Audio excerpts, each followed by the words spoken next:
Hello family, उम्मीद करता हूँ आप लोग खैरियत से होंगे। तो welcome to another episode of बातचीत। आज का जो एपिसोड है उसमें हम बात करेंगे कि how I topped my ACC exam. जी बिल्कुल, ये जो आपको ये चेहरा नजर आ रहा है, ये वही चेहरा जिसने पाकिस्तान में एसीसी के एग्जाम में एडवांस ऑडिट एंड एश्योरेंस में टॉप किया था। तो क्योंकि एसीसी के एग्जाम्स करीब आ रहे हैं तो मैंने सोचा इस पे वीडियो बनाया जाए और कुछ टिप्स दी जाए जो कि स्टूडेंट्स के लिए यूजफुल हो।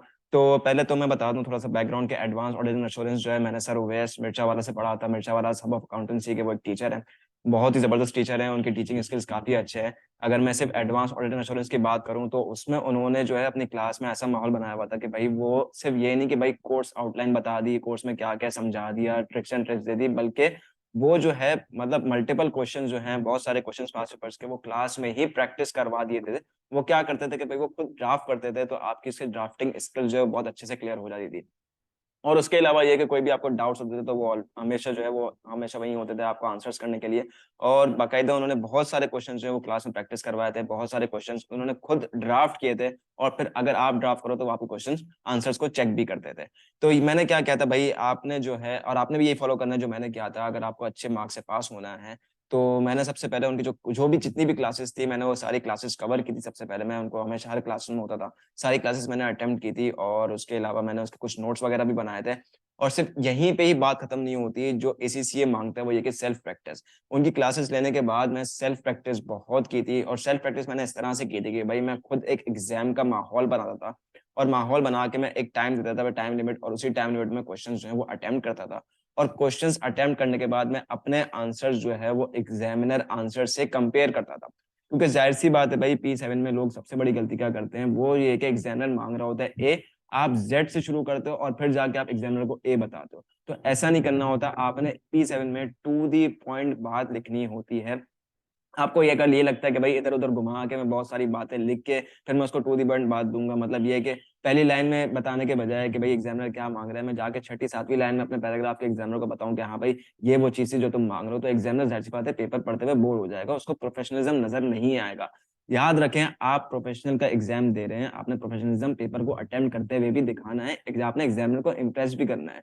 तो इम्प्रेस करने के लिए आप क्या करें, टू दी पॉइंट बात लिखें। और ये स्किल आपके अंदर कैसे आएगी, ये स्किल लाजमी बात इस तरह से आएगी कि आप अपने आंसर्स को लिखने के बाद एग्जामिनर आंसर को उठाएं और उससे कंपेयर करें। सबसे पहली चीज तो ये कि आपने अपनी सारी क्लासेस जो है बिल्कुल तरीके से लेनी है। जो भी आपके डाउट्स हैं वो सारे डाउट्स आपने अपने टीचर से क्लियर करवाने हैं। मैंने सर वैसे पढ़ा था तो मैं उन्हीं से सारे डाउट्स क्लियर करवाता था और सारे आंसर मुझे दे देते वो। फिर आती है वो चीज, सारे लेने के बाद क्लासेस ले लिया आपने, सारे डाउट्स आपके क्लियर हैं।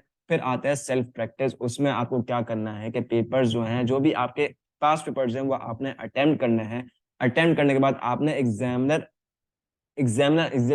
हॉल होता है ना, आपको वैसा माहौल बनाना है, एग्जाम हॉल जैसा आपको माहौल बनाते हुए आपको पेपर्स अटेम्प्ट करने हैं। ये नहीं कि तफरी तफरी में भाई चाय भी लगा ली, जो कोल्ड ड्रिंक पी ली, थोड़ा इधर घूम कर आए फिर आप पेपर्स करो, इस तरह से नहीं करना।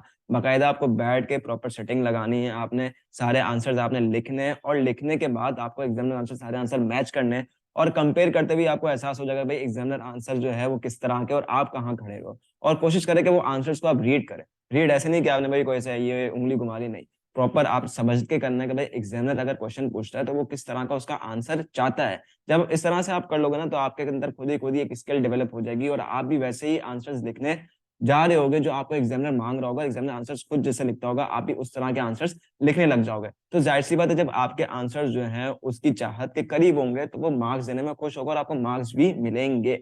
आपने ये बात हमेशा याद रखनी है कि भाई आपने टू दी पॉइंट रहना है। आपको ये नहीं समझना कि भाई अगर मैं पेपर भर दूंगा ना तो मुझे मार्क्स ज्यादा मिल जाएंगे, ऐसी कोई कहानी नहीं है। और ना ही आपने ये समझना कि भाई पहली लाइन में मैं उसे थोड़ा बहुत खिलाऊंगा, दूसरी लाइन में, तीसरी लाइन में खिलाऊंगा, फिर जाके चौथी पांचवी लाइन में उसको वो दूंगा जो वो चाहता है। तो ऐसा हरगिज नहीं है। आप टू दी पॉइंट लेके बात करें, जो भी एग्जामिनर ने मांगा है ना आप उसके एतराब में ही उसको लेके चलें। आप उससे रिलेटेड ही लिखें। अगर आपको पांच लाइन भी लिखनी है ना, सारी की सारी आपसे उससे रिलेटेड होनी चाहिए। इधर उधर की कहानी लिखेंगे ना तो फिर आपको एग्जामिनर भी इधर उधर कर देगा। बाकी उम्मीद करता हूँ आपको ये चीज समझ में आओगी। आपको ये जो मैंने आपको टिप्स दिए हैं आप इसको फॉलो करें, इंशाल्लाह आपके भी मार्क्स आएंगे। फिलहाल के लिए इतना ही। Best of luck for the exams. अल्लाह हाफिज।